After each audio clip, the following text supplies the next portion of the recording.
Bismillahirrahmanirrahim.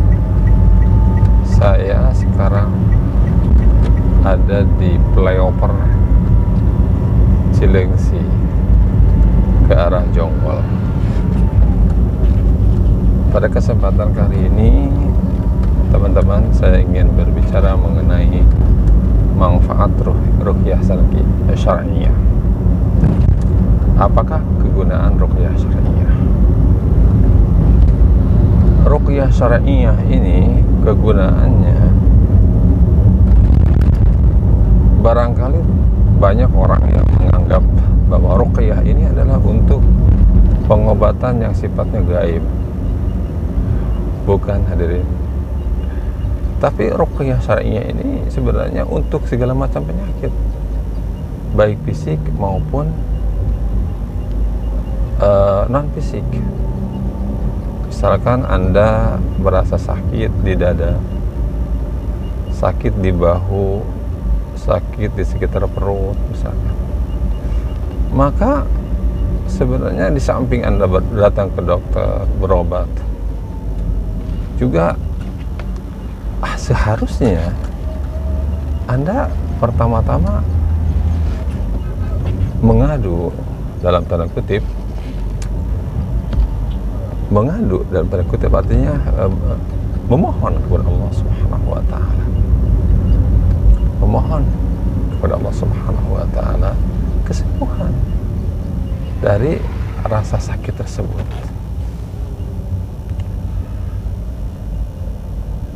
Nah, di dalam memohon kesembuhan tersebut, maka caranya adalah tentu yang sudah biasa digunakan adalah berdoa. Nah, berdoa ini sebenarnya untuk mendapatkan kesembuhan, dan cara yang disampaikan oleh Rasulullah SAW dengan cara membacakan ayat Al-Quran dan doa-doa yang masyhur dari Rasulullah SAW sangat dianjurkan untuk mendapatkan kesembuhan.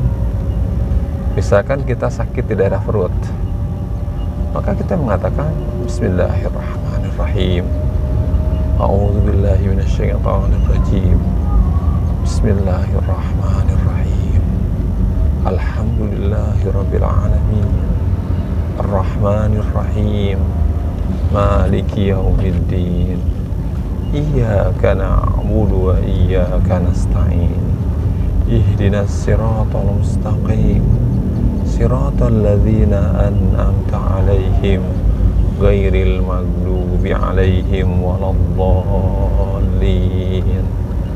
Amin. Ini merupakan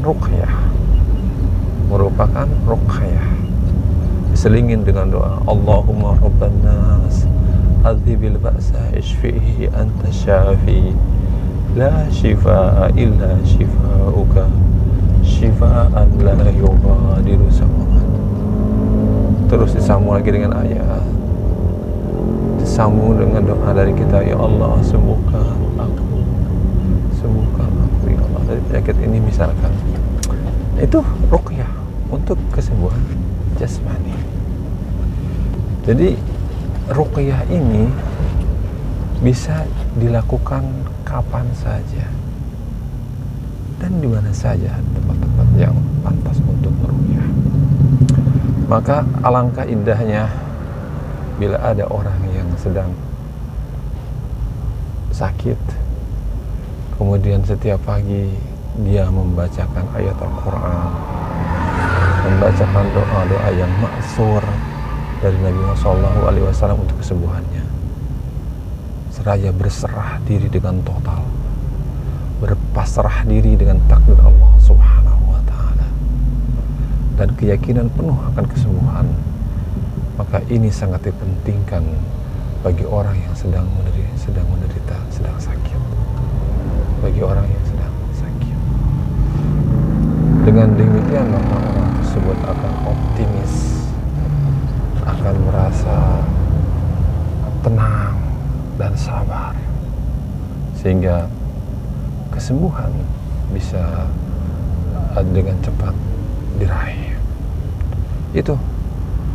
Jadi penyakit apa saja, penyakit jantung, penyakit misalkan asam urat, kolesterol, apa saja, maka caranya peganglah bagian tubuh Anda yang sakit, kemudian bacakan ayat-ayat Al-Quran Karim dan niatkan dengan bacaan tersebut memohon kesembuhan dari Allah Subhanahu wa Ta'ala.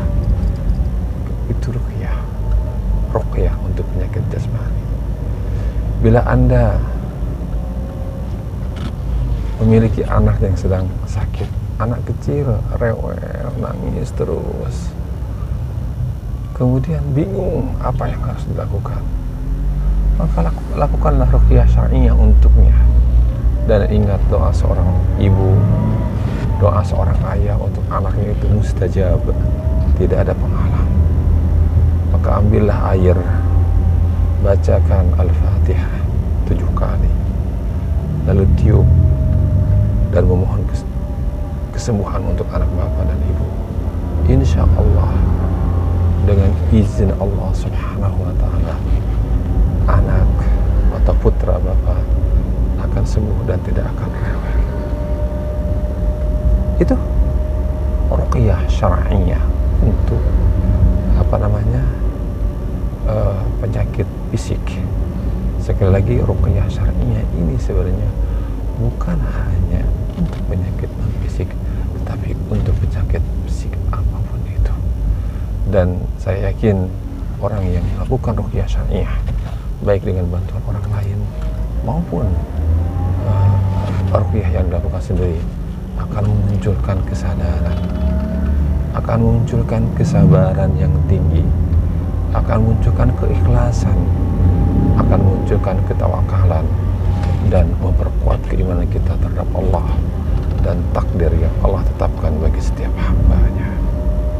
Dan ini sangat penting. Ini sangat penting. Berarti ruqyah syar'iyyah ini bisa memunculkan, bisa memperkuat keimanan, bisa menumbuhkan rasa iman yang hebat, tawakal yang kuat terhadap Allah Subhanahu wa Ta'ala. Adapun untuk penyakit-penyakit yang sifatnya non fisik, memang ini bisa juga dilakukan, dan ini sudah terbukti bahwa Rasulullah SAW dulu pernah disihir oleh Labib bin Asam dan dibacakan, dan beliau sembuh dengan dibacakan surat Al-Falaq dan An-Nas. 11 buhul yang ditanam oleh Labib bin Asam terurai dengan setiap ayat yang dibacakan. Dan ingat, Al-Falaq dan An-Nas itu semuanya telah digabung menjadi 11 ayat. Jadi ruqyah syar'iyyah ini landasannya jelas, ada dari Al-Quran maupun hadis Nabi SAW. Disebutkan bahwa Al-Quran adalah syifa, Al-Quran adalah syifa, Al-Quran adalah obat bagi segala macam penyakit batin, penyakit hati, maupun penyakit fisik, maupun dan penyakit non fisik. Oleh karena itu, bagi kita setiap muslim, bila ditimpa musibah penyakit, maka bersegeralah kembali kepada Allah Subhanahu wa Ta'ala dengan berdoa. Dan ruqyah sebenarnya adalah doa. Ruqyah adalah merupakan doa, cuman memang dengan dibacanya ayat-ayat Al-Quran, memohon kesembuhan dengan dibacakan ayat-ayat Al-Quran, doa yang ma'sur dari Nabi Sallallahu Alaihi Wasallam. Itu saja penjelasan mengenai manfaat ruqyah syar'iyyah yang bisa saya sampaikan pada kesempatan hari ini. Dan saya kebetulan berada di samping Mekarsari, Taman Buah Mekarsari yang ada di Jalan Raya Mekarsari Jonggol. Mudah-mudahan apa yang saya sampaikan bisa memberikan pencerahan, menambah pengetahuan, menambah keimanan kita terhadap Allah Subhanahu wa Ta'ala. Amin, amin ya rabbal alamin.